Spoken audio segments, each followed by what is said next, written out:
One example. It's great. It's fantastic. It's worth the $200 I spent for it. Or read the prologue from Oak Ridge. You get that for $125. You can buy on the Kindle for like $40. Read the Synaxarion. Read it every day because it tells us what's going to be happening. It tells us things are getting worse, and you got to be able to figure out what you're going to do when those things get worse. And that's not that you have to have a plan, a strategy for every circumstance. You have to live as a Christian, and you have to see examples as Christians. Because if you see the examples of Christians, then it starts to get into you. And plus, we in America, and probably all over, people have this idea that you should be fair to me. Who said? Who said that somebody has to be fair to you? Are you a king? People should bow down before you? If you see the lives of the saints, much of it wasn't fair at all. So read the Synaxarion. So I thought I'd go through today, which is the third day of December, and just highlights, right? I'm not going to read it to you because it's like 15 pages. But we celebrate our Venerable Father Doodles the Stylite. And he was a patrician, so he was a nobleman in Constantinople. And he was very pious, so he was appointed a prefect of a city. But he was around nasty people, because anytime you're around money and you're around power, you're around nasty people. And all the intrigues and everything like that got to him, and he decided to leave and become a monk. Now, I'm not telling you to leave and become a monk, but does the intrigue of life get to you? Does the dishonesty of people in general and the lack of purpose in people's lives and the weird things they say that they wouldn't have said 10 years ago that they're saying now, doesn't all that just kind of make you sick? What are you doing about it? I have this long prayer list of stuff for all the things that are happening in the world. And I pray for people who've had abortions, people who consider politics to be their religion, people who are don't know their identity, homeless people, because I interact with them all the time, drug addicts, mentally ill people, etc., people who've been sexually abused. Do you know, wherever you live, okay, unless you're living way out in the country and the next house is a mile from you, wherever you live, if you stand outside your door and you throw a baseball in any direction and somehow hit every house, one of those houses has somebody being sexually abused. That's how prevalent it is. And they certainly have emotional abuse and all the rest of it. So doesn't that sicken you? It should sicken you. But not just as saying, boy, this life is not like it was when I was a boy or whatever. No, you've got to pray about it. You've got to do prostrations about it. What Theodulus did was he left and he went to become a monk. So he was 42 when he got onto a pillar. Now, most of us are not going to get on a pillar, right? In fact, nowadays, if somebody got on a pillar, the state would come and take them away for being crazy, right? But I guess they'd have to hide out in the mountains if they wanted to be on a pillar. So I want to read something verbatim, though, because it's a beautiful story. And it's the story about St. Anthony that's similar to this. So one day, tormented by the thought of whether his life was pleasing to God, on the pillar, by himself. How many people in social media would say, he doesn't care about people, he's just off by himself, he doesn't care anything about anybody, when actually he's praying for the world, right? He loves the world more than the people that are in the middle of the world. But he wondered, was his life pleasing to God? Humble people do that. So he begged the Lord to show him whom he had come to resemble in virtuous living. Thereupon a voice from heaven told him to make his way to Damascus to a former actor called Cornelius. It was a matter of astonishment to Cornelius that he would find an ascetic kneeling at his feet, begging him to reveal the secrets of his virtues. He told Theodulus that having from his youth lived in wantonness like other followers of that disreputable profession, he had suddenly felt his heart burning with remorse and fear of the last judgment. I have to give a little caveat here. I'm not saying, and this is not saying, that all acting is disreputable, although probably the vast majority of what's happening in Hollywood and any other place is extremely disreputable, right? And the acting profession was usually a kind of a front for pornography, not pornography, for prostitution and for other such things.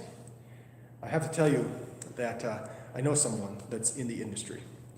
And this person tells me that basically every single person who photographs her is a flaming homosexual. Very sexually active. Not flaming necessarily, but very sexually active homosexual. And they're always trying to get her to look boyish. Pretty much you can hardly find a photographer, a fashion photographer. She couldn't. She's been to a lot of fashion shoots. That is not a homosexual. And is not just immersed in a promiscuous culture. That's got to tell you something. I'm not saying every photographer is disreputable, not at all, or every actor. But in this day, to be an actor was to be something else as well. So he told Theodulus that I told you already that. He had resolved, therefore, to put an end to sinning and to devote himself wholeheartedly to almsgiving and to caring for those in need. One day he met a very beautiful woman who was reduced to begging alms to pay her spendthrift husband's debts. Taking pity on her, Cornelius gave her all of his money and even his clothing to enable her to satisfy her husband's creditors without sinking into prostitution. In return, he asked only that she pray for him to the Lord, that he obtain mercy on the day of judgment. The holy ascetic Theodulus was greatly edified by this account, and he returned to his pillar to continue steadfastly along the path that the Lord had indicated to him for the salvation of his soul. Isn't that awesome? Isn't that amazing? Here's another one that I marked. This is a good one because we're going to have some problems with apostasy. We're already seeing sort of a kind of, can we say, soft apostasy, if there is such a thing, where Orthodox Christians are afraid to speak the truth, or they're starting to sort of buy into some of the strangeness of our culture and talk about, well, if people love each other, they can live together. And, after all, people who are of the same sex love each other and they can have better relationships and all this other garbage, when actually there's right and there's wrong. There's a way to live and there's a way not to live. Christians are afraid to speak of that to a great extent. And that's a kind of a soft apostasy. But there's going to be a hard apostasy too. Perhaps it's going to come very soon that across the entire world you'll be compelled to do certain things. I personally think that the whole vaccination idea is going to become compelled. You can have any opinion you want about the vaccine. I don't care. But I think you should have an opinion of when the government starts to compel people to do things. They're not going to stop at the vaccine, are they? They're going to do a whole lot more than the vaccine. So there's a lot of people that are going to lose their way.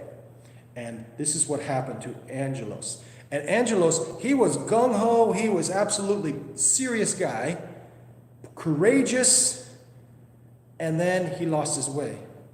And he had to find his way back. So just because you're courageous now doesn't mean you're going to be courageous tomorrow. You have to be doing stuff. You have to be praying, you have to be fasting, you have to be doing prostrations. This is not a lazy man's game. If you're lazy, I don't know if you have a chance. I really don't. Because it's going to be tough. It's going to be tough. And if you have children or grandchildren, as I have grandchildren and children, it's going to be really tough for them. Are you going to be there for them? Or are you going to be lazy? And if you're lazy, then when it's time to perform, you won't have the juice to do it. So let's talk about Martyr Angelos of Chios, or Chios. So he was a devout Christian from Argos in the Peloponnese who was in practice as a physician. So he had a discussion with a French traveler who was really impious and impudent, and he got angry, so he challenged him to a duel. Not really that smart, but he challenged him to a duel, and he came to the duel with a stick. And the Frenchman was just really frightened by that and ran off. So Angelos at that point gave up his profession and worldly concerns and devoted himself just to the service of God. Okay. You might have thought what he did was a little crazy, but he's really struggling, living a Christian life. But on Lazarus' Saturday in 1813, the man who had declared himself ready to shed his blood, He denied the faith of his fathers for no clear reason. He became a Muslim on his own initiative. So he was driven out of the city and exiled to Chios, where he came to his senses, and he decided to repent. So he had, for some reason, because of vanity, fear maybe, just lost his way, he became a Muslim. And that matters. It really does. It really matters. It's not the religion of peace. And it's not a true religion. And so when he came to his senses, he ended up going to the appropriate place to declare his Christianity, and of course he was tortured and he died.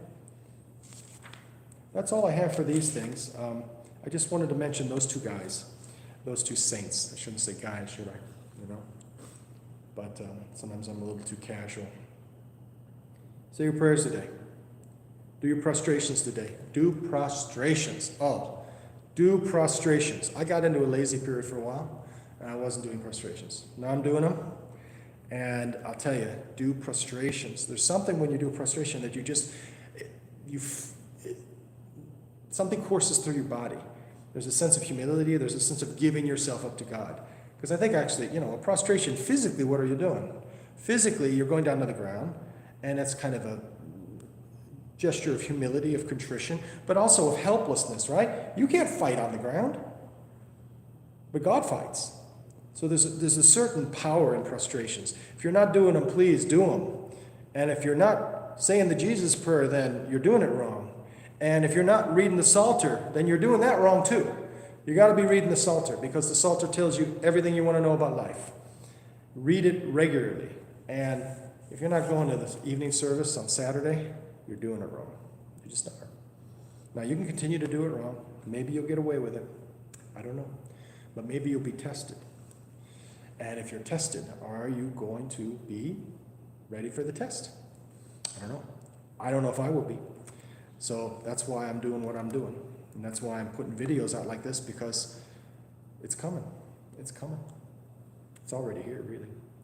And we have to be living a really vigorous life to be saved. Well, may God bless you. May God help you in all things. I think this will be backwards, won't it? It'll look like I blessed you with my left hand, but I actually did with my right. I got to figure out a way that I can do a live video and actually have it, as if it's being filmed from the other side, not with the camera that faces us, because it works better. But the only problem is when I put it live, I have to go back and forth and see who, I can't tell what I look like, which is a problem. So I don't know how I'm going to do this. I don't know how. I suppose I could have one YouTube showing what I look like, with the volume turned off, and then the other one filming me. I don't know. We'll see. May God bless you. May God help you in all things. I see that there are actually a few comments. Yeah, that's nice.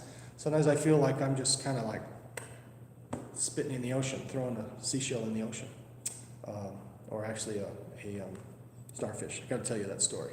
So there's a story about a young boy, and it was low tide.